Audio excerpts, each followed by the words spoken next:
Um, let's start with or without women.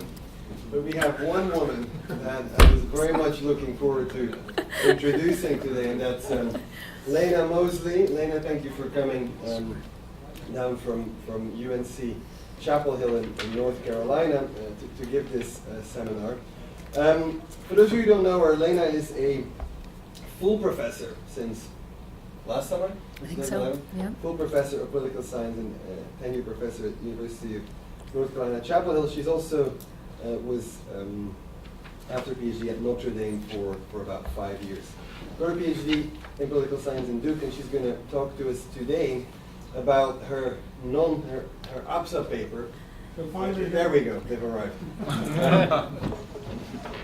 She's going to talk. This is the first time she's actually given her paper on categories, creditworthiness and contagion, how investors short-sets affect sovereign debt markets, which was meant to be given at New Orleans at APSA, a conference I was myself very much looking forward to going to, but that of course was cancelled due to the weather at the time. So, Layna, what's yours? Great, thanks. Thank you for for inviting me and for coming to the talk. So what I thought I would do today was talk a little bit about sovereign debt more generally in terms of government financial market relations and kind of what the last few years in global capital markets might tell us about what we used to think we knew and what we don't know about the politics of sovereign debt. And then I'll spend some time talking specifically about the paper. As Matthias mentioned, the paper is pretty recent, and there are places in the paper I think where it very much reads that way.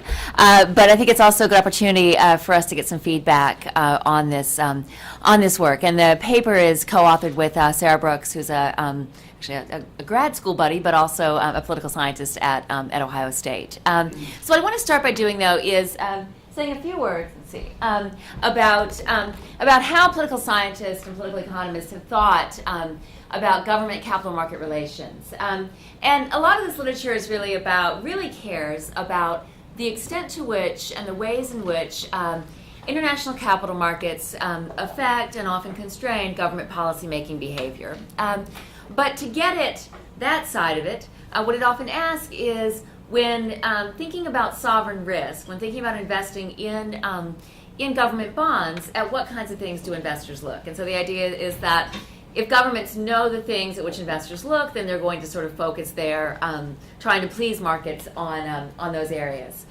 So I worked on this issue a long time ago, and in my first book, I talk about how professional investors seem to care about inflation risk, currency risk, and default risk when thinking about government debt.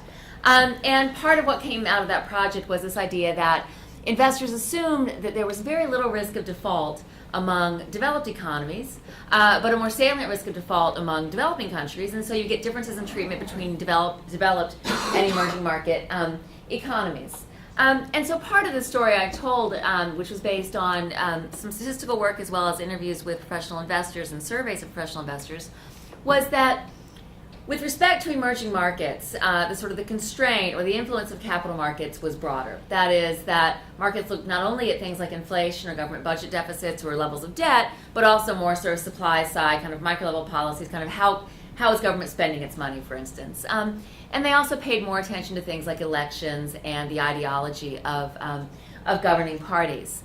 And so that's in some ways the sort of maybe the kind of old story about government debt. And just to kind of flag this, part of this old story is that developing countries are more constrained by capital market pressures than are their developed country counterparts. And we can think about lots of reasons why this would be true beyond just the default risk story I summarized. One, of course, is that developing countries tend to have greater needs for capital than their developed country counterparts. A second is that they often face more externally induced volatility. So we know that the role of external sort of push factors is greater for determining interest rates for developing countries than it is for their developed country counterparts. And of course, we also know that developing countries sometimes are more dependent on commodity exports than on manufactured exports, and we know those kinds of prices are more volatile in general. And then the last thing here is that developing countries often have access capital markets by borrowing in foreign currencies like US dollars and by borrowing at short maturities. They do this because they often sort of didn't have a lot of choice. That was the way they could access capital markets. It's what Eichengreen and Hausman call original sin. But again, that leads to greater pressures to more frequently roll over debt and to generate foreign currency to service the debt among developing countries. And one of the findings that's out there from a while ago is that even once you account for things like inflation rates or budget deficits or debt or current account deficits, developing, emerging and frontier markets pay higher interest rate premiums than do their developed country counterparts. So there's something even about that kind of category of being an emerging market or a frontier market country that leads investors to charge greater interest rates to developing countries. So that's the kind of one sort of story about differences geographically between sort of types of countries in terms of how markets treat them. I have no idea why my lovely little timing I had on all my slides isn't here, but you can just read it all at once. There you go. So the second thing then is to sort of mention how the EU context plays into this. We know that a decade ago, with the introduction of the euro, there was great convergence in interest rates across Eurozone countries, and so there was a tremendous reward for becoming part of the single currency. And this kind of virtuous circle for governments, highly indebted governments like Italy, found themselves able to borrow at lower rates of interest. These lower borrowing costs meant their debt servicing costs were lower, and so there was this kind of pretty quick reduction in government debt. And again, this idea that default risk isn't there plays into this story. Because despite some European countries being highly indebted, investors assumed that there was really no default risk. So it's partly a story about investors not believing the no bailout clause of the Maastricht Treaty, investors assuming that if push came to shove, somebody, the ECB, Germany, somebody else, would step in. And you see evidence of this when in 2004 and 2005, when the fiscal rules in the Stability and Growth Pact are violated, and I should say not only by Southern European countries, but also by countries like France and Germany, there's very little market reaction to that. So capital markets kind of don't step up and punish governments for those violations because there's sort of no political punishment for them either. And to some extent even, at this time, governments are kind of able to suggest to investors kind of what the rules, what the criteria should be. So things like a 3% budget deficit is kind of is good or is the limit. And so in many ways you can sort of read the 2000s in Europe, or the big chunk of the 2000s, as being ones in which these financial market pressures were really not very much in play. And so you probably all know this story. This is kind of all the OECD, but you get this real convergence over time in here the interest rates on 10-year domestic currency bonds. Of course, what you also see, is that as the crisis, I should go back a second, there's one more. Maybe there's not one more. Okay. As the crisis happens, what you get is this increasing differentiation among OECD and, by implication, EU borrowers. So you do get this kind of default risk, obviously being back on the table for places like Greece. And so the reward for EMU seems to either get smaller or disappear. And so this graph just shows the variation in OECD government bond rates over time, and you see that things sort of it gets quite a bit smaller throughout the 2000s, and then sort of spikes back up last year. So we see this kind of the story that default is off the table for developed countries, but it's still there for developing countries. Doesn't seem to be the case anymore, at least for some subset of developed economies. Okay, and so here again you get this kind of this increasing differentiation among Eurozone borrowers that we all probably know is out there. So what does this mean when we think about government sovereign debt market relations? Well, one is, of course, I've just mentioned this idea that maybe default risk has come back, and if that's true, at least for some countries like peripheral European countries, there might be a greater consideration of a broader array of policies and political events by investors. The second thing that I won't talk much about today beyond just to say this, that I think is interesting in looking at the European situation, is that we sort of realize that not all government debt is created equally. And what I mean by that is that governments vary quite a lot in how they borrow. And political scientists, at least, have paid very little attention to this, in part because it seems really boring, right? But I think in part because it's been kind of this assumption that kind of debt is debt. And in fact, even among the OECD, there's a lot of variation in terms of the average maturity of government debt, or the kind of the maturity structure. So are governments borrowing long or borrowing short? There's a good bit of variation in terms of who's buying the debt. Is it resident investors or non-resident investors? And of course, for developing countries, a lot of variation in terms of the currency composition of the debt. And so I think that there's maybe something to be said here for thinking about not only how much debt does a country have, but how often does it have to refinance it? To whom is it owed? Are the holders officials, so foreign central banks, or are they private? These sorts of things. Okay.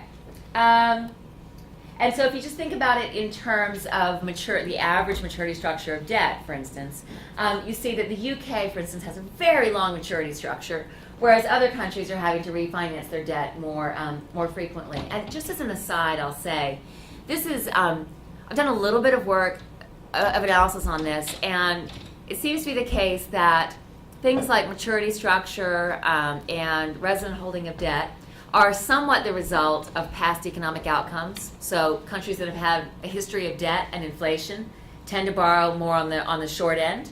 But the amount of variation that's explained by those economic factors is far from all the variation. So there does seem to be an extra story here about deliberate decisions by governments to privilege either borrowing cheaply short term or borrowing a little more expensively long term and getting a little more autonomy. So I think there is something in there, but I won't talk about it today. But one more picture just in terms of the extent to which non-residents hold debt. If you think that resident investors are more patient, if you think they are advantaged by the tax system, if you think they have better information than foreign investors, then you might think it's relevant for a government if your debt is held by resident versus by non-resident investors. And you see that for some places non-residents are very, very important as holders of debt, and other places less so.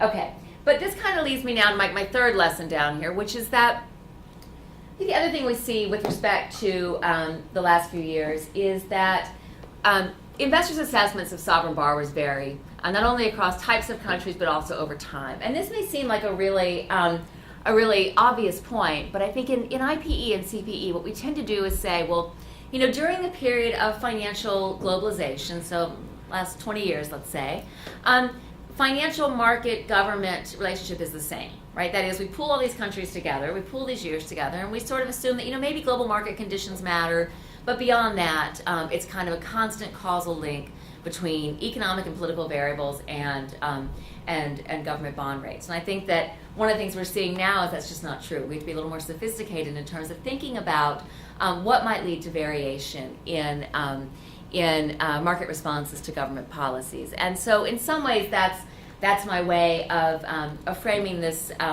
the paper with Sarah Brooks, which is to say that we're trying to think about how markets operate, how they consider sovereign debt, and how it might go beyond just thinking about global factors on the one hand and country-specific factors on the other hand. And so that's what I want to talk about for the rest of the time today. So to kind of recap, we know that governments' access to, or the price at which they access international capital markets varies across countries. We can sort of look at macroeconomic fundamentals to help explain that. We also know it varies over time. So in periods of high market liquidity, it's easy for higher risk borrowers to get access to capital at low rates of interest. In periods of low liquidity or periods of panic, we also know it's hard for even sort of the higher quality borrowers to get access to capital markets. The second thing I would sort of think about in this is that we also, I think, have some sense that different types of governments are differently constrained by capital markets. So I mentioned my old work on developing versus developed country borrowers. There's also been some work more recently on commodity exporters versus manufacturing exporters. So for instance, Daniela Campello at Princeton has a manuscript that's in progress or nearly done about Latin American sovereign debt. And sort of drawing the contrast between countries that have big natural resource endowments that are able to have more autonomy for markets versus those that don't. Stephen Kaplan has a book that's just come out, or that's just about to come out, contrasting governments who borrow mostly from banks versus those who borrow in the more disintermediated bond market. So we know that there are sort of some other kinds of variation people are beginning to point to as being part of this story. And again, I'll just skip that. And what I want to talk about is the extent to which we get variation in how countries are treated based on the categories into which they're classified. And so the idea that we want to pursue in this paper, or we do pursue in the paper, is trying to figure out whether or not the sovereign risk premium paid by a single country is a function not only of country-specific factors and global factors, but also of the way investors assess other countries in that country's peer group. So we talk a lot about categories and peer groups. What we're really thinking about is to what extent is sovereign risk partly composed of risk that's actually about other countries, other similar countries. And I'll talk in a little while about what I mean by similar and how we might think about it. And then, of course, if that's true, this question about how do investors categorize countries? How might we sort of think empirically about the ways in which categorizations happen and the ways in which they matter, right? And as I'm sitting here doing this, I'm realizing that this might not be my most recent version of my slides that I revised. So if I start to freak out, something cool isn't here, you'll know why. That's okay. Okay. So the mechanism we want to think about are these kind of country classifications. And what we're thinking about here is the tendency of professional investors to sort countries into groups. And I'll say more about this in a bit, but these groups could be geographically based. These groups could be kind of risk category based, so AAA versus AA rated borrowers. Or these groups could be sort of market development based. So I mentioned sort of emerging markets or frontier markets or those kinds of categories. So different ways. But the idea is that investors like to put countries into buckets because these buckets are kind of these convenient heuristic devices for investors, right? It's a kind of information shortcut that allows investors to sort of say, well, what do I think about advanced emerging market countries in general this week? If you think about this with respect to Europe, there used to be talk about emerging Europe in the 1990s, countries that might get into the Eurozone and then actually eventually did, so countries like Greece and Portugal. We have sort of the Eurozone, and more recently we've had this phrase pigs to describe Portugal, Ireland, Italy, Greece, and Spain. So these kind of devices that kind of allow investors to sort of say, here's this chunk of countries, and in some ways at least, they're the same. In the paper we also talk about the example of the BRICS, which in some ways have not a lot in common, but in other ways are sort of treated as this category, which of course expands from the BRICS with a small s to the BRICS with a big S when they invite South Africa to join the party. Okay, and the idea here is basically, without spending a lot of time on this slide, is that investors are looking for shortcuts. They're busy people who have professional incentives to invest in a wide range of asset categories, as well as across a broad range of countries many times. And so they use these categories as a way of kind of ordering the world. And we don't necessarily think that this is going to be a bad thing for sovereign borrowers, right? We could tell a story in which you're a country that's a member of a category that investors like, in which case you're going to do pretty well at getting access. We could also tell a story in which you're a country that's a member of a category that investors don't like very much, and you're going to do not so well at getting access, right? So it's not to say that this use of categories to order countries is always going to be a bad thing from the point of view of sovereign borrowers, but it is to suggest that maybe governments have less control over how they're treated in capital markets than they might like to think, because it's not just that global conditions matter for them; it's also that these kind of category-specific things are playing a role. And so what this again this kind of tells us that. There's going to be a lot of variation in terms of financial market constraints. So what we do in the paper is we talk about two ways in which these peer group effects might operate, and then we test out empirically whether or not these are going on. The one of these ways is the sort of the idea that a country's sovereign risk premium is going to be significantly correlated with the premium paid by others in its categories. So the idea is that once you control for everything else, so domestic political factors, domestic economic factors, global economic factors, there's still this residual effect of what's happening with borrowers in the same category. Okay, and so we're sort of thinking that it's not just about kind of short-term contagion from elsewhere in global capital markets. It's not just about the long-term link between domestic fundamentals and sovereign interest rates. It's also about what goes on with others in your category. The second part of this, and this is a little bit different. I will just say, as you probably noticed this, we spend less time on this empirically in the paper than we do on the first one of these. But is this idea that investors' assessments of what governments do are made in relative terms. That is, that what looks like a big government budget deficit in 2005 may not look very big at all in 2009, right? And so the idea here is that countries are not being assessed in a vacuum. Bond investors tend to want to put their money somewhere. And so it's not just about what your overall number is for debt or deficit or inflation. It's also about what others are doing. And so we sort of bring the category thing in here again by thinking that, yes, you're compared in relative terms, not to everyone worldwide, but to other countries that fall into your category. And so again, we would think that sovereign risk premiums would be associated with what others in your peer category are doing, everything else again being equal. And that's our second hypothesis. And if you read the paper, you'll see that we spend a little bit of time looking at that empirically, but we spend much more time on the first hypothesis. Okay. What I'm going to do now is actually take a little break, and I'm going to put in my flash drive that actually has my recent slides, because it actually has the results. And I know that we're coming to a point where we don't have the results. That's going to require me to actually find the flash drive. Have some coffee. Have a cookie. Get up. Sorry, I just know that this is not there. I screwed up.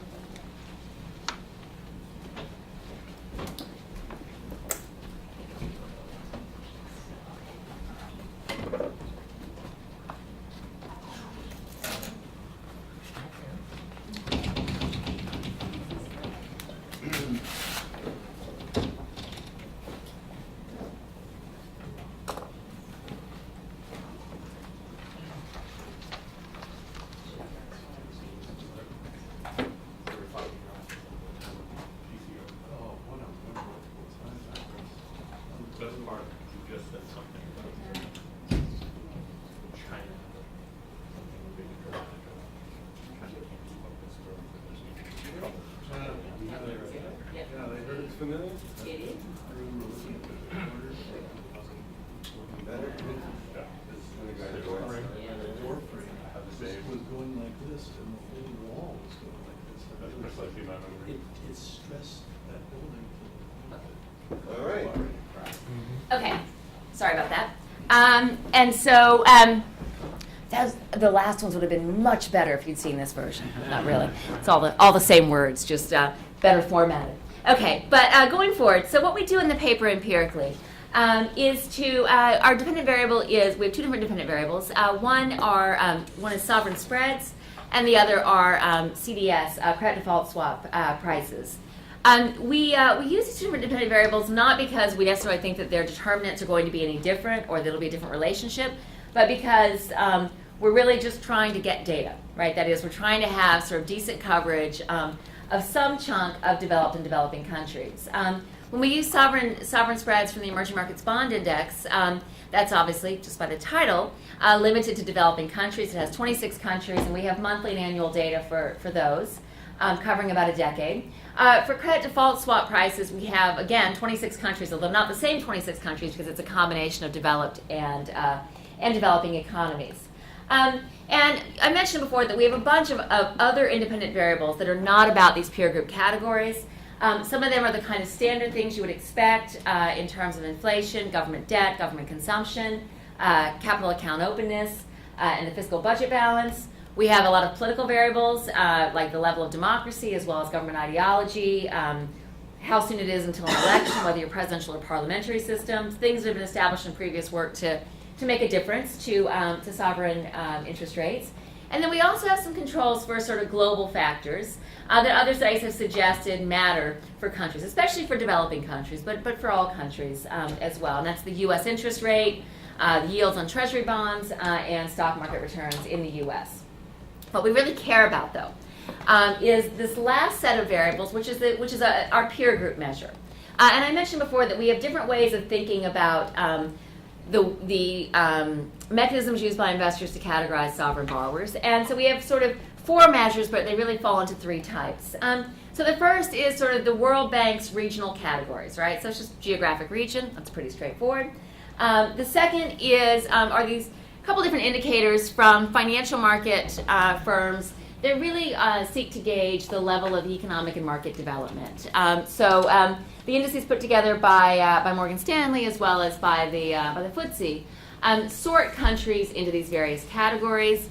In the case of the MSCI, it's 3 categories. In the case of the FTSE, it's 5 categories. Countries move around a little bit in these categorizations. There are these annual category reviews, so you get more movement than you do in terms of region in the World Bank. But there aren't the movements are slow, I would say. And then last of all, we use sovereign credit ratings from Fitch Ratings to put countries into sovereign ratings categories. So we're thinking about what's going on in other countries in your ratings category.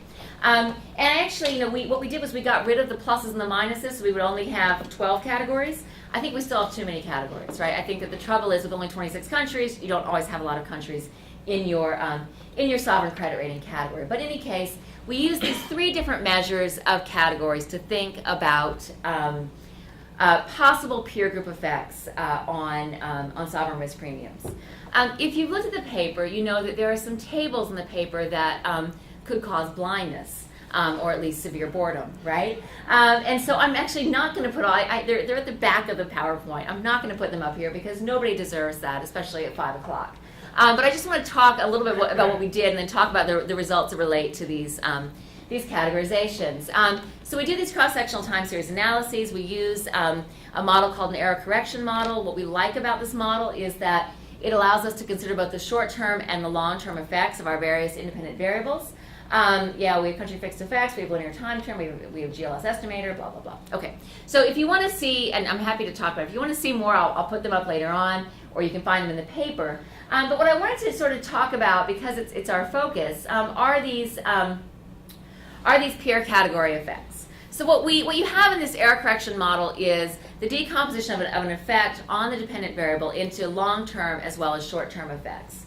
And what we do, if you haven't read it, is we include a separate one of these peer categories in each of our models. So it's just one; it's not multiple ones in the same estimation. And what I've done here is just to report where we have a statistically significant relationship between the peer category variable and either the risk premium in the case of ENBI or the price of the CDS contract. That's that. And so what you find here is that, and I should say that what these peer variables are the average interest rate spread, right, in your region, in your MSCI, FTSE category, or in your credit rating category, right? So we're just using the same data we have about spreads or CDS prices to generate what's basically a spatial weight matrix that includes these different kinds of peer categories. So you can look at this and you can say where there are blanks, okay, where you see nothing listed, that means our results are not statistically significant. Where you do see things listed, there is a significant effect over and above everything else of what's going on in these peer categories. And so if you look at it like this, in some ways where you sort of see the most going on, if you were to sort of look horizontally, would be with respect to geographic region as well as credit rating.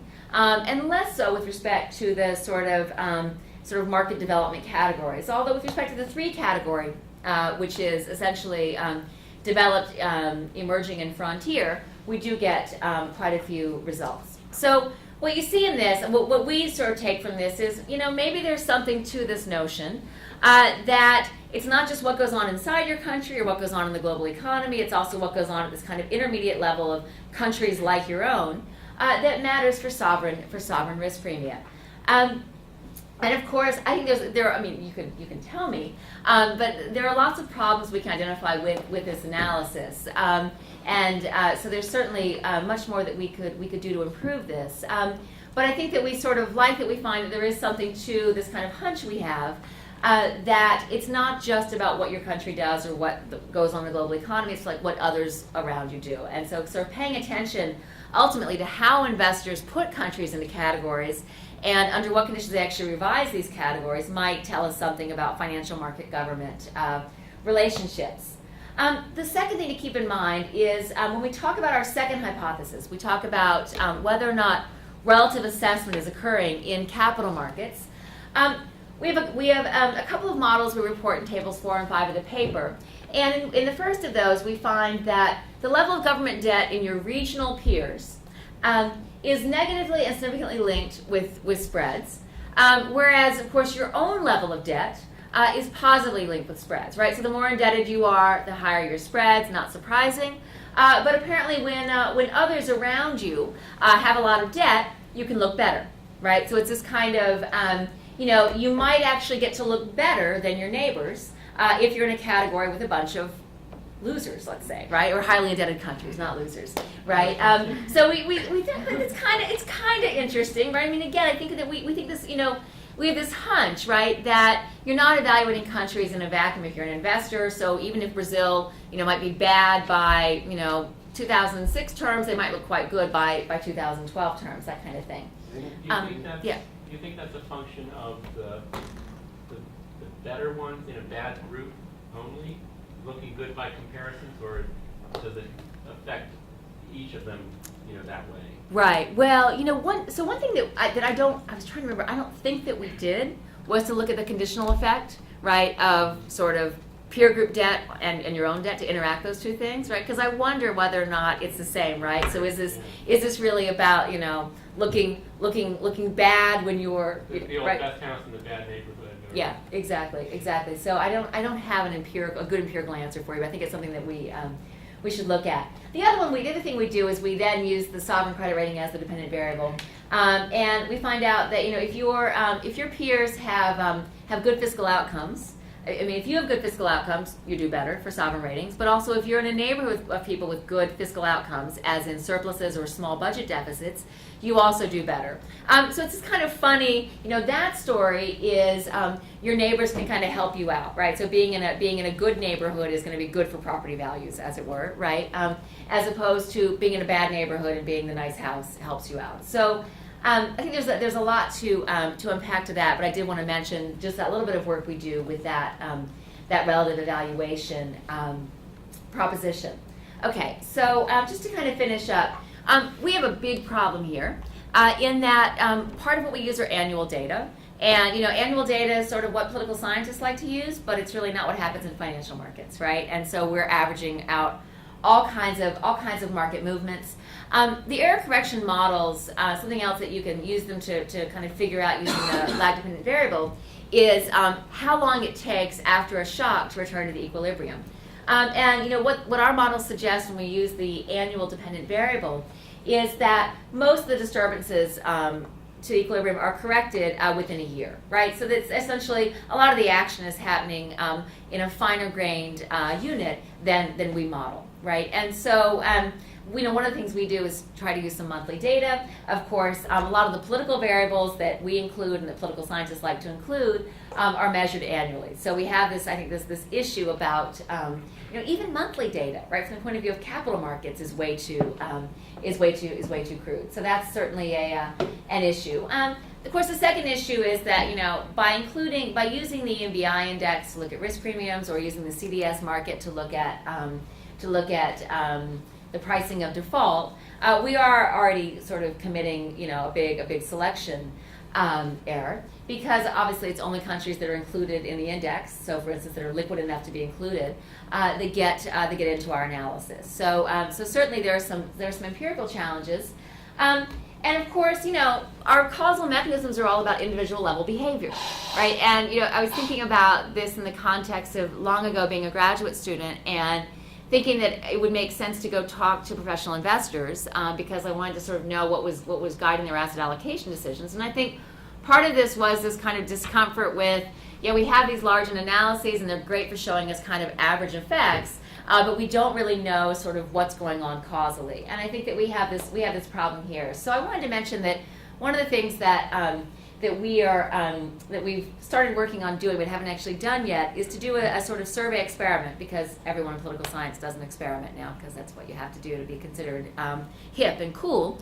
But one of the things we want to do is a sort of survey experiment of professional investors where we ask them to do some assessments of sovereign borrowers, and we kind of provide them with information about these borrowers, but we hold constant one country, let's say Brazil, but we vary the other countries that are presented along with it, right? So we present Brazil in the context of the BRICS versus presenting Brazil in the context of other Latin American borrowers, and we see whether or not, when you vary the sort of the other countries around a given country, do you get an effect? Now, I'm not sure that tells us about real-world behavior, but our idea is that if we can get a reasonable amount of participation in this survey, we might be able to tease something out in terms of micro-level evidence for this kind of peer group behavior. And if you have advice on that, I'd love to hear it, because we're just at the beginning of doing it.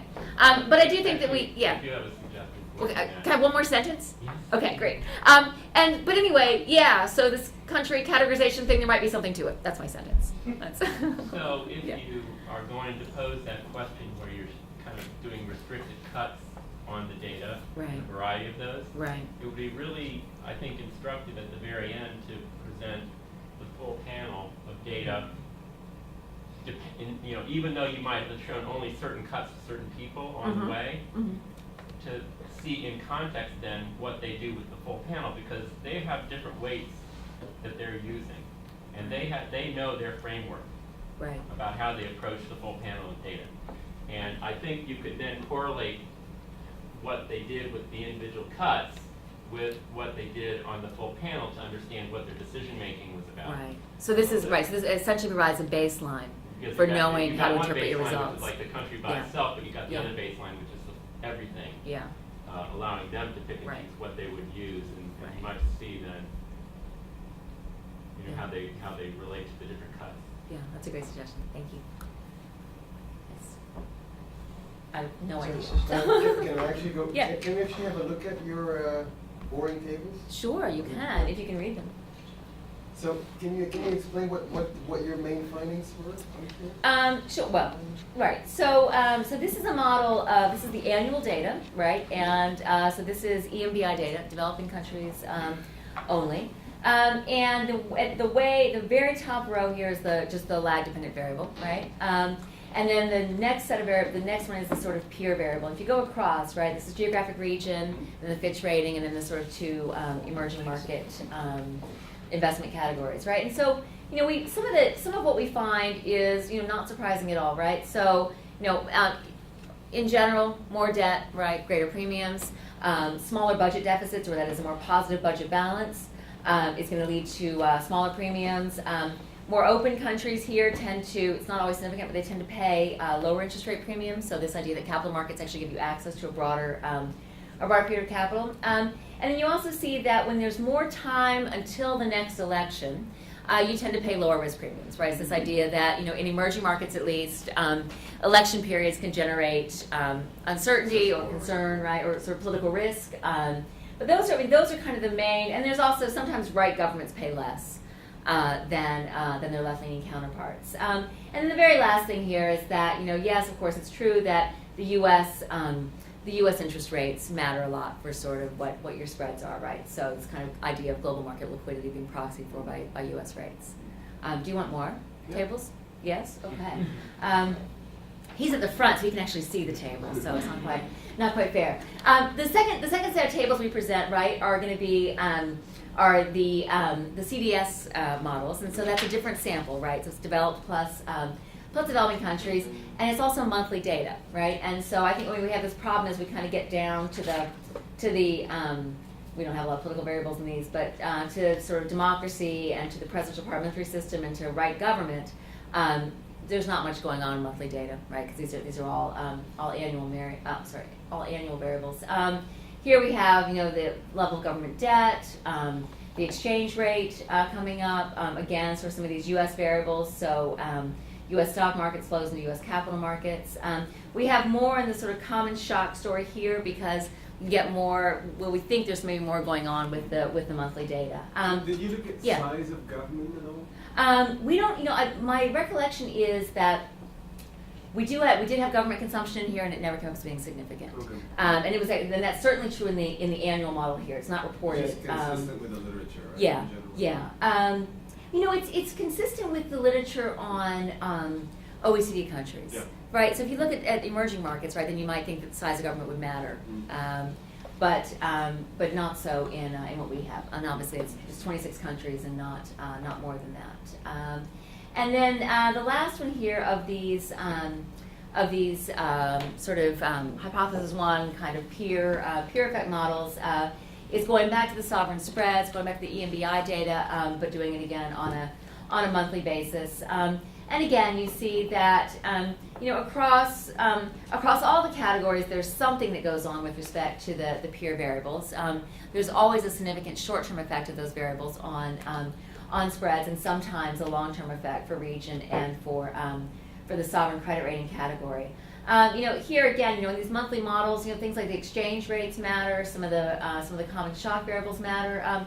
We get very little, right, in these monthly models with respect to everything else. And I think this is annual data is just problematic, unfortunately.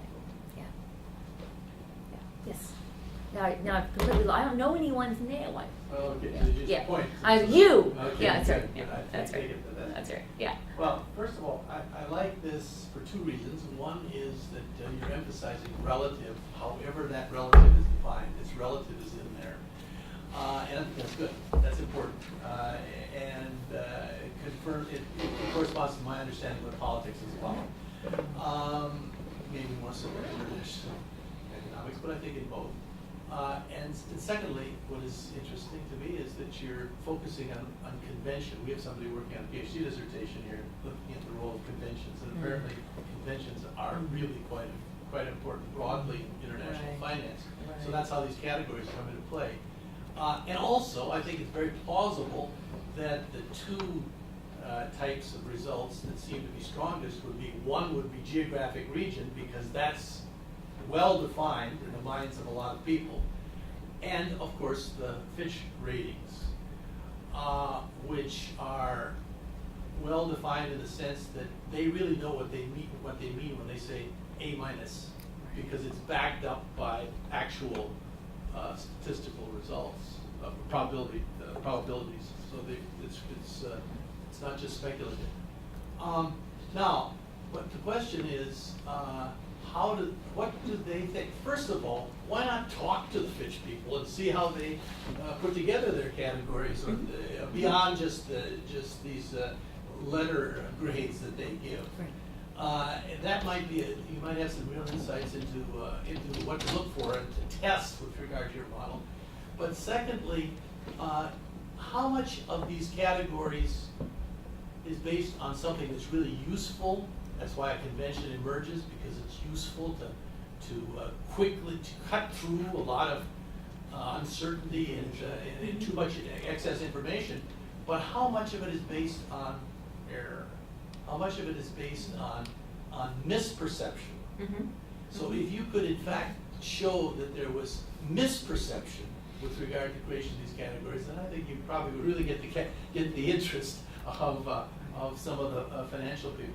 Right. Well, just a few reactions. And one is, all three of the main ratings agencies, so Fitch, but also Moody's and Standard & Poor's, will say in their public documentation, and our ratings assessments are relative, right? So that so the AAA may not mean the same thing in an era with lots of really high quality borrowers as it does in an era with some dodgy borrowers, right? And so just to interrupt you, when you say relative, what you really mean is relative across the relative to other they mean relative to other countries, right? So their point is we're gonna give somebody a AAA, and it's gonna be the best country out there. But whoever is the best country in 2010 may not have been might not have got that same best country in 2006, right? But their idea is like somebody has to be at the top, right? So we're going to adjust our grading scale, right, based on So sort it's of what our lower students are time, doing, right? It's like right? the grade students. So in some, right? I mean, that's at least what their public statement is, right? That they move their curve. I don't think that's the way they do it. That's what they say they do. I Now, don't think so, because they in fact relate it directly to the probabilities of default, that's what they're supposed to do. I think that that's actually in there as a disclaimer, As a cover.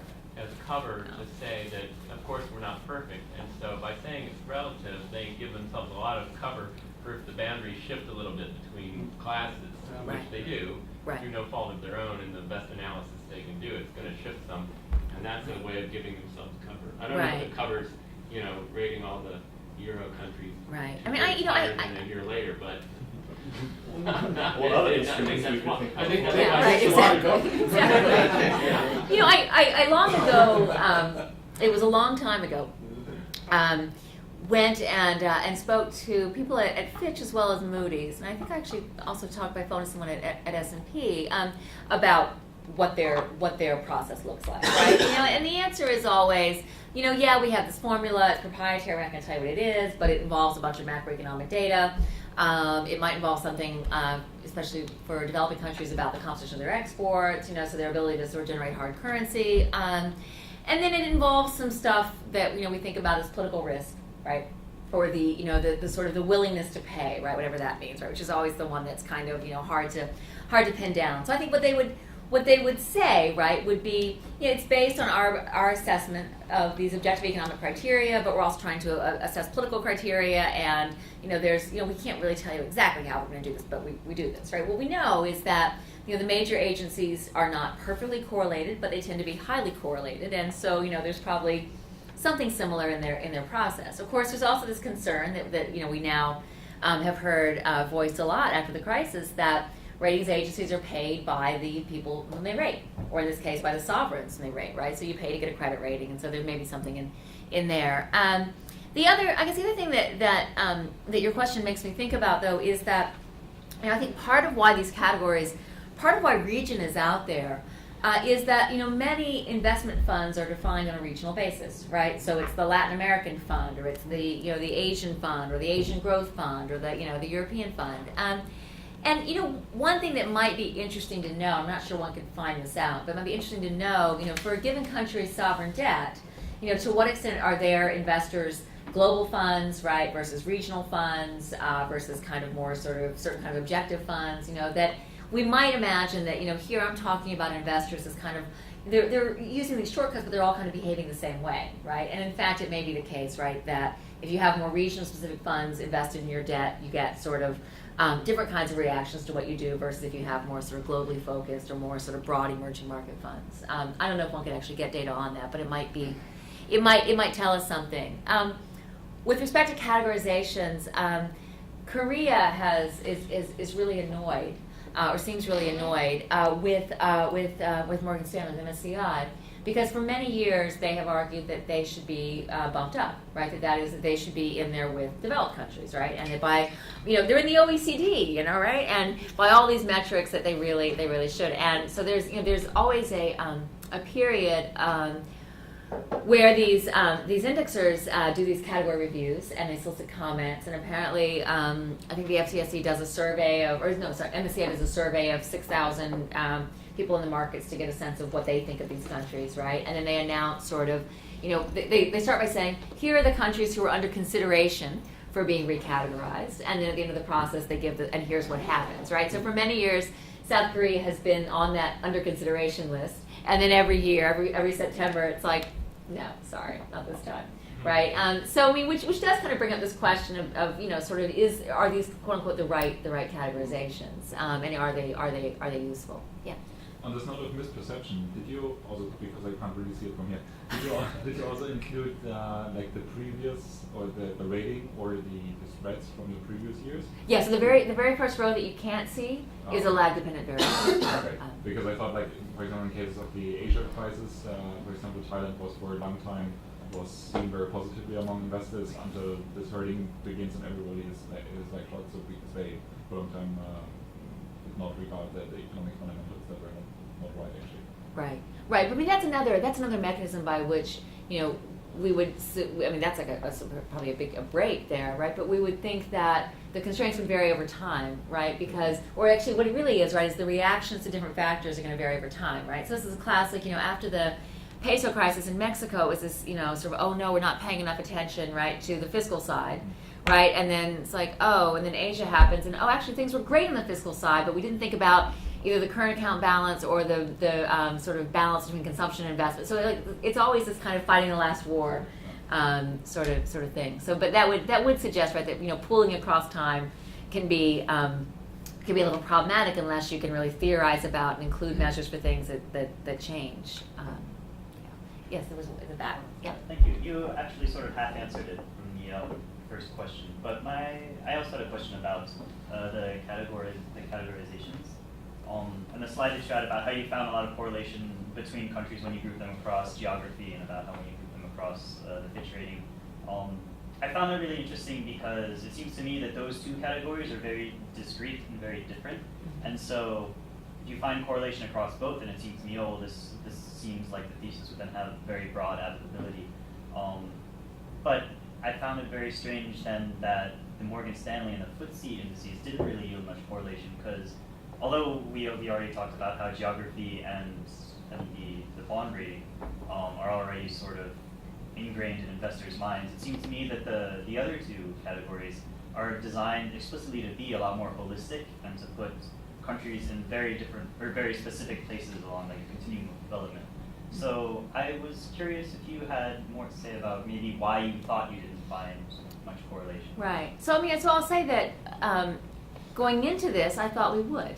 Right. So part of why we wanted to include those kinds of peer measures is that these are categories that are developed for market participants. Right. These are basically used to construct indices. Now, one thing to keep in mind is these are categories developed by mostly on the equity side, right? So they're used to construct equity indices, right? And so it may be that the things that sort of would lead you to think about equity markets as somewhat similar in terms of their liquidity, for instance, and in terms of sort of legal protection, this kind of stuff, right? Maybe those don't sort of perfectly translate onto the sovereign side of things. I think that's one possibility. I wonder if it's also this idea that when we start dealing with at least with a 3-category typology, we're going to get more countries in our sample in each group, right? So, just to be upfront about it, right? We've got 26 countries, right? If you slice them into 6 or 7 or 8 regional categories, in some you get nobody, right? And then others you get a few, right? But if you're only going to slice them into 3 categories, especially because there aren't a lot of frontier markets in the data. Right, what you're really, in some ways, getting at, right, is just this kind of developed versus emerging. And so I wonder if it's that there's enough diversity within those categories, right, to sort of not get that this is a useful device, right? So, in an ideal world, we'd have much broader country coverage for sovereign spreads, which would allow us to sort of have more countries filling out, especially that frontier category. I think if we did that, we might be able to pick up more of what's going on. I think it's out there, but obviously I have very little empirical evidence to say that's true. Yeah. So pension funds and insurance funds are one of the largest, if not the largest, asset classes in the world, and most pension funds are restricted to holding investment grade only. Yep. So a lot of people have speculated that you see a nonlinearity between credit spreads and yield at the, double B the border, minus. Yeah, double whatever. B Yeah. minus. Yeah. Did your research reveal any insight about that? We didn't look at that. But you're right that it varies by year. I have to go back and look and see how many countries that are in here actually fall below that threshold. Because I will say that, given the truncation that happens in the data by only including countries for which there's a liquid CDS market or that are in the EMBI, you don't get many countries that fall into those really low categories, right? You've actually got quite a few steps, right, between AAA and I think it might be Double B minus. Yeah, double B minus. So I don't know is the answer, but I'm not sure. We can look at it. I'm not sure how much of an issue it's going to be, just given the limited sample we have, and it's a sample that's biased toward the top end of that scale. But that's definitely a good suggestion. I was thinking that. No, go right I was thinking that if you had, I mean, you don't have enough data to really test interaction effects generally. Right. That's clearly an issue Right. here. But if I follow the argument correctly, one would think that if you have two different dimensions, like geographical and the pitch rating, where you have that diversity of results showing up, that you could make a pretty strong case that you would expect enhanced interaction effects. And so you could potentially test specific limited interaction effects to see whether or not that resonance is occurring. And that would tend to buttress the argument, because not all investors are going to use the same category cuts, but if you're seeing, kind of the two categories where you're in the upper part of it, and you see a positive interaction effect along with that, that tends to buttress the argument that, things are kind of coming together in a way that's not average. Right. Right. But I think you're right. It would require slicing the data. You and have looking at to, this you have to in pick certain ways. specific ones to Yeah. look at because you don't have enough data, but you could probably pick specific ones based on your findings so Right. far. That's true. Roland? Well, can you go back to your second to last sort of regular slide, I guess? I like the neighborhood effects, This one, right? The relative stuff. There we go, Yeah. the relative assessments. And I've sort of can only really think at my age in terms of simple stories, but I'm thinking about did I hear it right when you said that if you're the best house in the neighborhood, you might benefit, or if you're the worst house in the neighborhood, you might benefit? So how does that work? So I don't know. That is right. You're honest, Up here, it's a best house bad neighborhood, right? With respect to debt and spreads, with respect to your ratings and your budget deficit, it seems to be the opposite, right? So the way I came to this was actually thinking about. I mean, the reason I think it's there is just thinking about. You get the crisis, right? And suddenly, you hear investors saying in the press, it's 5% budget deficit this year, but I mean, relative to what Ireland's got going, relative to what Greece has got going, this isn't bad, right? Whereas a few years before, right, 5% was like the most awful thing you could ever do, right? So I sort of thought about this as, initially this is a kind of over time story, right? But that it is also sort of, how good or bad you look depends on what other countries are doing. When we tested whether or not the sort of sample mean of these things made a difference, it doesn't, right? So that is, there doesn't seem to be an effect of what everybody else in the quote-unquote world, or really, in the 26 countries is doing, right? It does seem to be more at this level of these categories. But I'll be upfront and say, I don't know if it's the sort of the good house in the bad neighborhood, right? Or the sort of, you're the bad house in the good neighborhood and everyone's kind of pulling you up, right? Because it seems to point in opposite directions depending on if you're thinking about public debt versus fiscal deficits. I think that I think the nonlinearity of events, which we appear to get in these markets, right, are an opportunity to look at this. You're in the wrong club, right? Suppose you're relatively virtuous, but you're in a only somewhat virtuous club. And for example, Ireland, because all we ever heard was the Irish miracle until suddenly they were a pig. They were, right. So, and indeed, looking inside some of the elements you're not talking about today, but which you mentioned, which is who owed what to who. So in Ireland, initially, it was the government wisely took it over, but initially it was private debt that ran up very heavily, right? So, and yet it's treated as part of this. It's guilty by association with the rest of the club. So there's some way, and I don't know how to get at that, but the slightly more virtuous being excessively punished by through guilt by association. Well, but I think that if you sort of look at the discussion of Spain or Italy, right? I mean, there's this kind of what was wrong in each of those countries is quite different, right? And yet, right, it was sort of it became this kind of single. You've all screwed up, right? Because you all you all happen to be in the Eurozone and you happen to have problems, and therefore you're the pigs. And I like in getting the story straight, even from early on, when they're aspirate and the Eurozone hasn't happened, so they're trying hard to get better. And they're so they actually raise their sort of status in the eyes of investors in the good club. And so they're not. And in fact, I mean, you know, there's some, the kind of positive story was also one that, at least for some years, seemed to apply to Turkey, right? Where, you know, there were these convergence funds, right? They were sort of putting a lot of money into Turkish debt, sort of making a bet that they were going to go in, right? And even though they knew it was a long run bet, right? Even though they knew it wasn't going to be in, you know, 2004 or even in, you know, 2010, they were willing to kind of bet on this, right?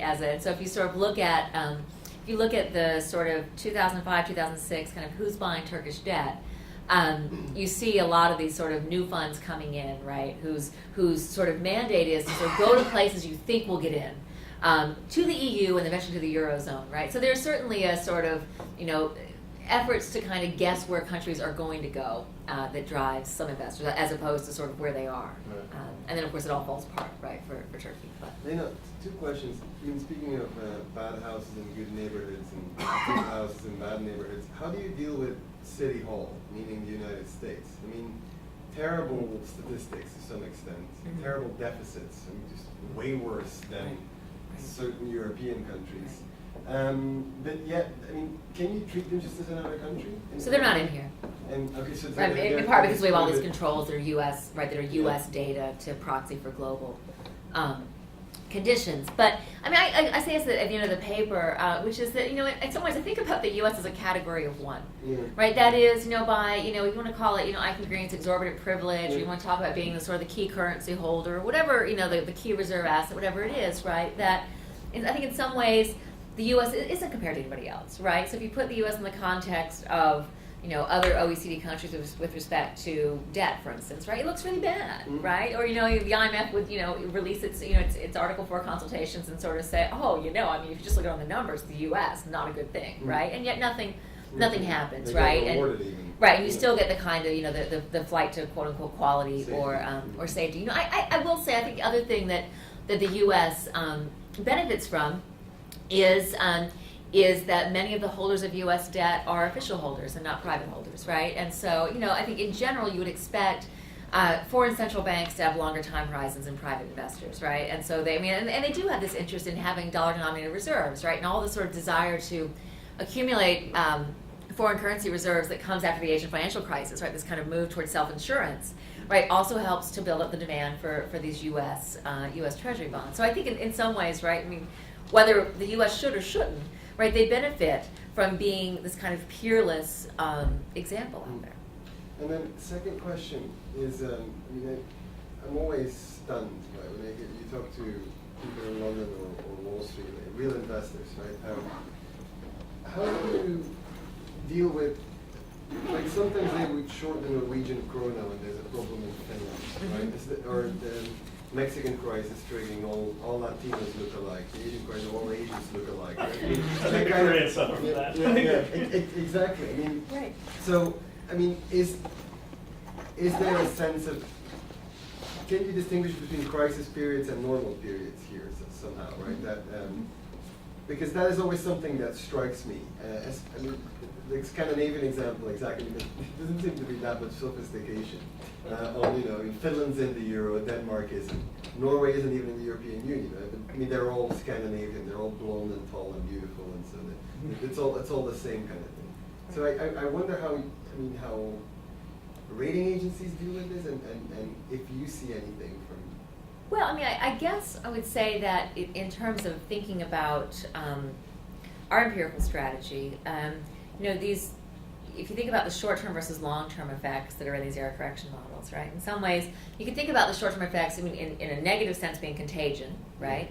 In a positive sense being sort of, you know, some kind of general sort of, you know, mania enthusiasm, right? But that, you know, where you also see long-term effects of these categorizations, it seems to go beyond that, right? So it seems to be not, so we do certainly see some evidence, right, that in the short run, something that happens to other countries in your category, you get hit by. Now, what we don't have, right, is something that happens to individual countries in your category, right? Because our peer measures, on average, what's happening to all, in your example, Scandinavian countries, but for us, what's happening to all Latin American countries, right? So we don't have this kind of finer measure, right, of kind of cross-border contagion. And you know, you could think about coming up with these spatial matrices that, that weighted more heavily countries that were, literally closer in terms of distance, right, or those that were larger. I mean, you could sort of think about different ways to kind of tweak these category measures. The other thing about your example of these crises is, you also heard in the wake of the Asian crisis things like countries that were doing quite well, but also happened to be emerging markets, having big sell-offs because investors need to generate some liquidity, right? So everyone, right, people. Thailand falls apart, and some investors think, yeah, we have to, or we have to pay out, right? So how do we pay out? We're not going to sell other stuff that's been hit. We're going to sell the stuff that's high, right? So there's this sort of story about Hungary being hit hard in '98, right? Because it's sell-offs motivated by the Asian crisis, right? So I think in some ways it's hard to even sort of say these are only going to be, look alike, who looks alike, because it could just be who happens to be in the wrong place at the wrong time. Yeah, it seems to me that, I know that the currency crisis literature has always struggled to quantify or measure contagion or predict contagion. It seems to me, just in listening to you guys talk about it, I think a lot of times what happens is, in normal times when economies are healthy and things are good, there might be, a big discrepancy in investors' minds between, Korea and Thailand. And then, when the Asian crisis hits, all of a sudden they all get, Korea and Thailand, the categories break down. And they get lumped together, all the Asian countries. And then I guess the most extreme example is, 2008, where it's literally the world is bifurcated into risk assets and safe assets. Right. So I wonder if you have any thoughts about, how the categories break down during times. Right. Well, I mean, so what that would suggest, right, is that there, if we had we have, we don't have a crisis measure, right? We have sort of global liquidity proxies that are in there, right? But that would suggest that maybe those kinds of global liquidity proxies might be thought about in interaction with these category variables, right? Because what you're really saying is that the categories should matter more during sort of extreme periods in the markets, right, than during normal periods, right? And I actually wonder whether you could make the same argument about sort of periods of great enthusiasm in markets, right? So in 2006, you could be anybody and get access to capital, right? So, a lot of sub-Saharan African countries go out and get sovereign ratings for the first time ever. I think there were 17 of them that did this in a pretty short period, right? Because there was so much liquidity, right? And there was a lot of governments were reducing the amount of debt they had in circulation. So investors were thinking, well, where am I going to go, right? Suddenly Brazil's able to refinance lots of its debt from being foreign denominated to domestic denominated because there's this capacity to do so, and because global investors are willing to buy domestic Brazilian debt. So I wonder if there could be a sort of a similar reaction on the upside as well. But I think it's an interesting suggestion to kind of think about. Do these kind of peer effects happen more at certain periods than others, right? Or are these? Because we wanted to make the argument, right, that in fact, there's crisis and all, but this is just going on all the time, right? This sorting. But maybe it's possible that it's going all the time, but it's more intense, right? In sort of panic or mania periods. What's back? I wanted to make sure I understood the main argument actually. Is the argument of the paper that there are fundamentals that we don't observe as observers of the world economy, but that the people who are making asset allocation decisions are aware of? And this is what we're uncovering through this exercise. That there's a set of fundamentals that we control for, and then there's this kind of asset allocation decision makers, categorizations, and there's some true fundamentals in there. That's one view.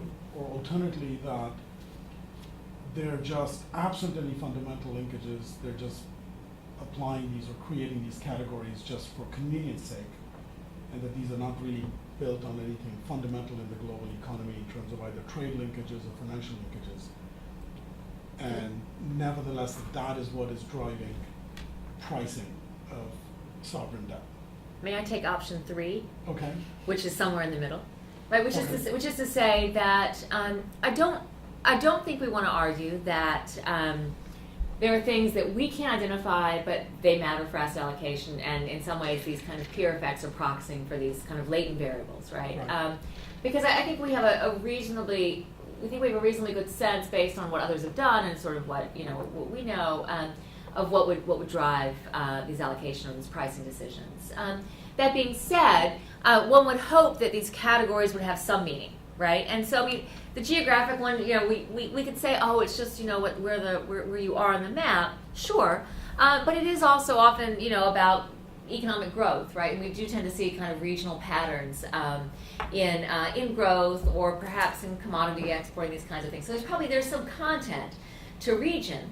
But I think what we would argue is that it's not countries that are in the same region or even in the same sort of risk category might not be the same in every way, right? So that, you know, this kind of goes back to how well do you fit, right, in these regions, right? And so if we take the example of Europe, right? I mean, we know, right, that yeah, you're on the Eurozone and you did a certain set of things to get there, right? So you have, or you said you did certain things to get there, right? You know, so you have some similar level of inflation and sort of fiscal management and all of that. But that being said, you are quite different, right? And so, you know, that category might be useful to a point, right? But it doesn't contain lots of extra information, right? It contains some extra information. I guess my question was, isn't it crucial for you, though, to separate option 1 from 2 in the sense that 1 tells us a very different story, that there's a set of fundamentals, and maybe we should try and understand what those fundamentals are. So, and 2 saying this is not based on fundamentals and just some arbitrary classifications or whatever it is, and that's, you know, then there's some potential for people to make more money and then go back and arbitrage these things and so on and so forth. right. So I think my question would be, what would be lurking in these categorizations that's not something that we've thought to control for as a kind of country-specific factor, right? Trade relations with each other, with the rest of the world. Trade. You could say, let's say you're talking about Asia. You think about what the effects are going to be of a currency outflow of money. Capital from Korea is going to devalue the currency. They're going to be more competitive. That means all the countries that they export to, their neighboring countries that also export to them, are going to be at a competitive disadvantage. So there's kind of the standard kind of international trade and international monetary linkages. Yeah. That could be based on geography. That could be based on other things. And so that's something fundamental. And if investors were making their decisions in terms of classification based on that, there'd be a certain inference that I would take away from there. And if it was not based on any of that, then that would be a very different conclusion. So, it's interesting that Well, as you're saying this, I'm thinking, you know, I think it wouldn't be that difficult, I say this with some trepidation, right? To come up with another of these peer categories that's based on trade, right? So essentially, you know, if we think about who your major trading partners are, what's going on with them, right? And that would, you know, maybe help to test out this trade linkages story, because that's not a variable you can really test out in a sort of in a monadic sense, right? You can't just throw trade linkage in there. You need this kind of category story. But that's a good idea to sort of think about, you know, yet another at the risk of having another column. One more quick question, then I'll let Chuck get in. I'm just curious about the econometric model, which is, I would have thought just as a starting point, you might start with something more basic, just a basic left-hand side variable, which is a spread, a bunch of fundamental variables on the right-hand side, and then maybe these categories. And the econometric model that you have, the error correction model, is actually a fairly complicated setup. You've got differences, you've got levels, you've got lags, Right. and you've got fixed effects. So we're really talking about triple differences practically. Right. Why not start with something just much more basic? A standard kind of OLS regression with left and right hand side variables. Let's see what the categories pick up. Yeah. Yeah. Well, I mean, I think so. I would say part of the answer is, you know, why do it simply when you can do it in a complicated way? No, not really, not at all. No, but the option 3 of doing both.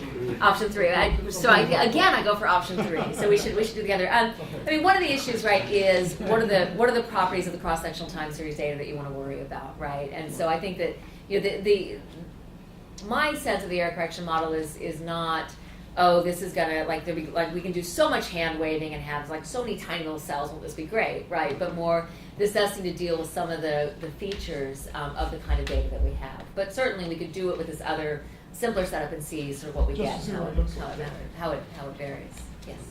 So I want to go back to his first question and build on it. I think the geographic categorization and the Fitch categorizations are very different. The Fitch I know something about the way the Fitch people do their calculations. And politics doesn't enter very much into the rest of this, and trade doesn't either. What they really focus on are the internal characteristics of the countries, in a very short-term kind of sense. But as far as the geographic is concerned, maybe the political cultural variables, to the extent I don't remember what you have in the model, but I know you said you have some of them. Maybe those are really what is driving this notion of region. It's not just spatial. There's a lot. In other words, these investors or analysts are carrying with them a whole set of subjective assumptions about what a region looks like. And so to unravel that would be interesting. Now, on the other hand, it seems that the ones that are mostly economic do pretty well, and the ones that might have more political cultural factors do pretty well. So I guess that argues, as someone said earlier, that this generalizes quite nicely across the whole spectrum. But I do think the two approaches are fundamentally different. And maybe if you began to sort through this, you'll see that the extent to which there is a kind of a fundamental, something that's based on fundamentals is really important, as opposed to just the notion that these categories are somehow shorthands and useful. Right. If you think politically about what investors will be thinking about in terms of perceptions of countries, some of what's in there politically for us are things like, is this a presidential or parliamentary system, right? Do you have an election coming up which could play into it, and what's the sort of ideology of the government, right? Sort of left, right, centrist, right? Which, those kinds of things at some periods of time would be similar across regions, right? So we see, the rise of the new left in Latin America, for instance, so that might give you a regional effect. And then the other big one in there is regime type, right? So the degree of democracy. Yeah.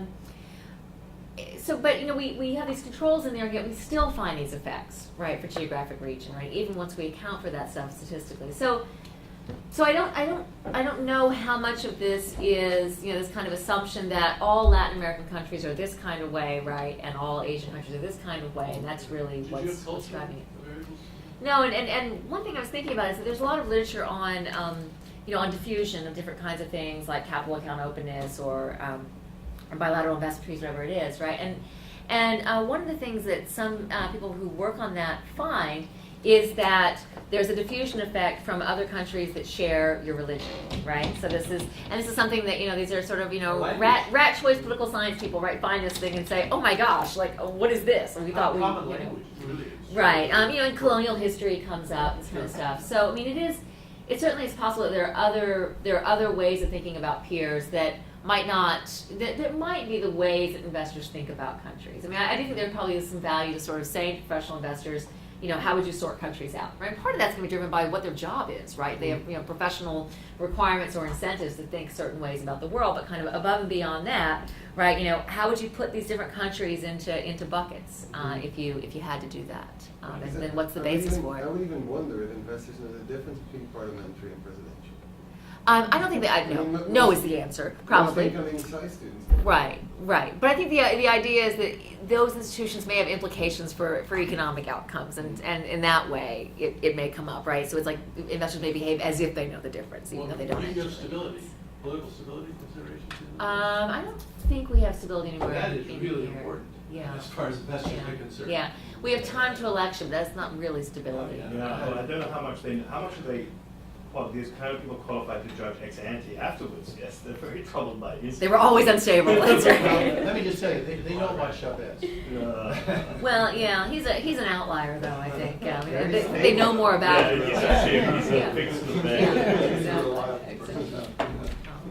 Yeah. A couple of comments. One is that some of this bucketing of countries or groups of countries is analogous in certain respects to closed-end mutual funds, where they can run with an NAV higher than their underlying or a market value higher or lower than their NAV for extended periods of time, based on reputation and expectations. And that's I think a big part of why everybody says Latin America's booming.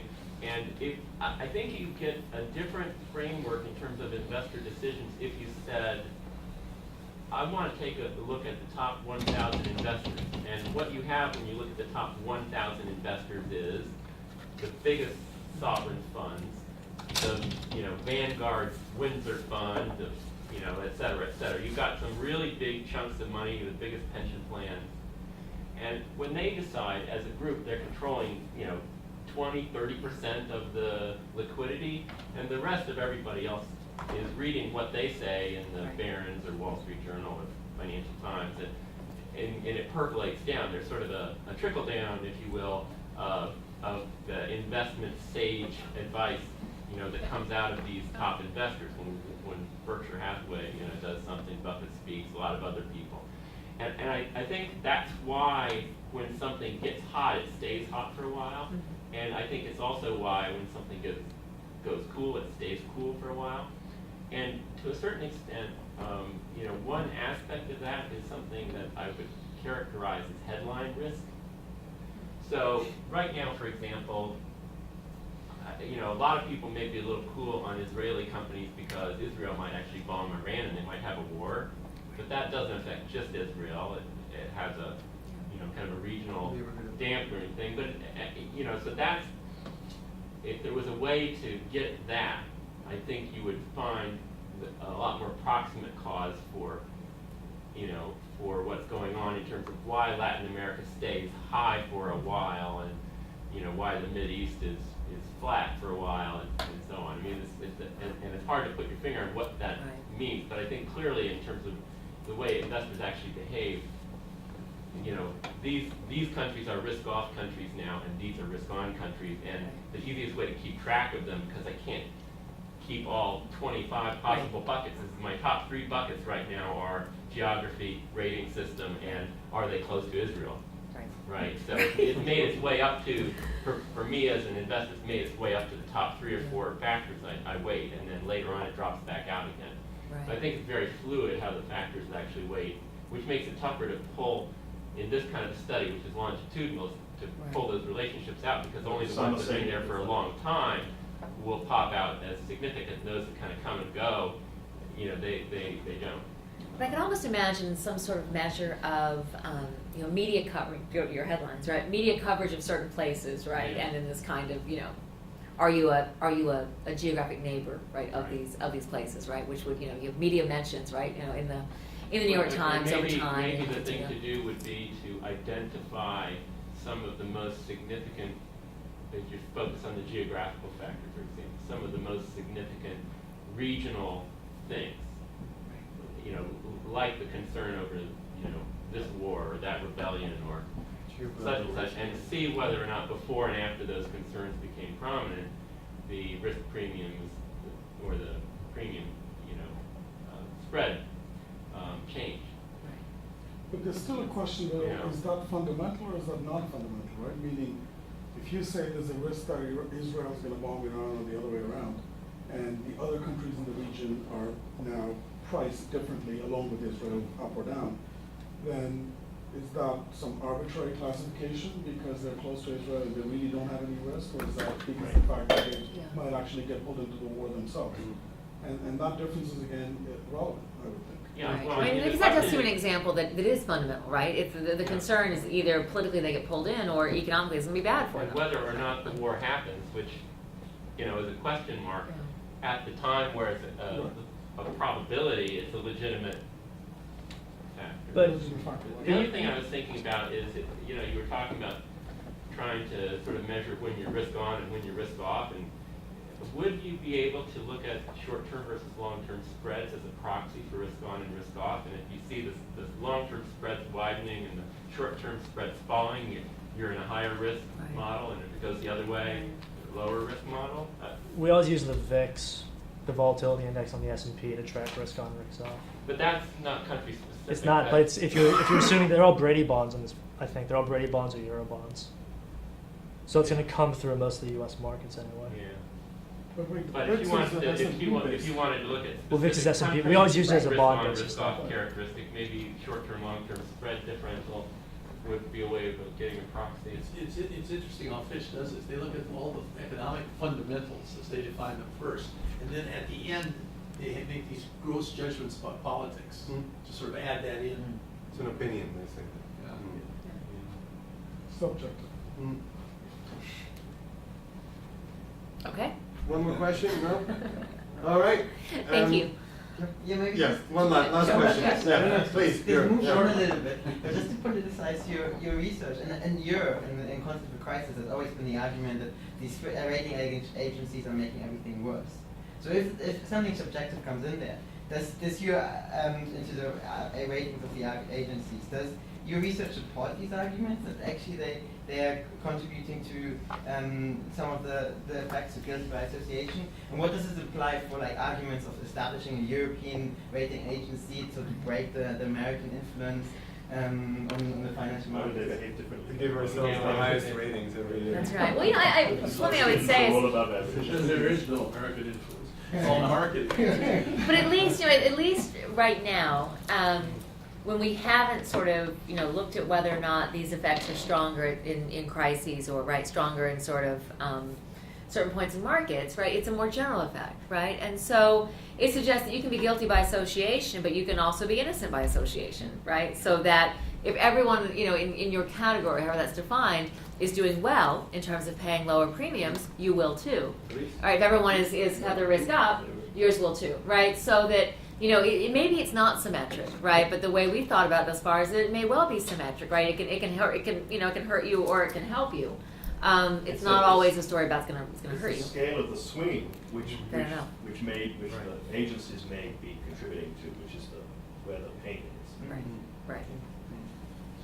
All right. Thank you very much, Layna. Yes, thanks for all the feedback.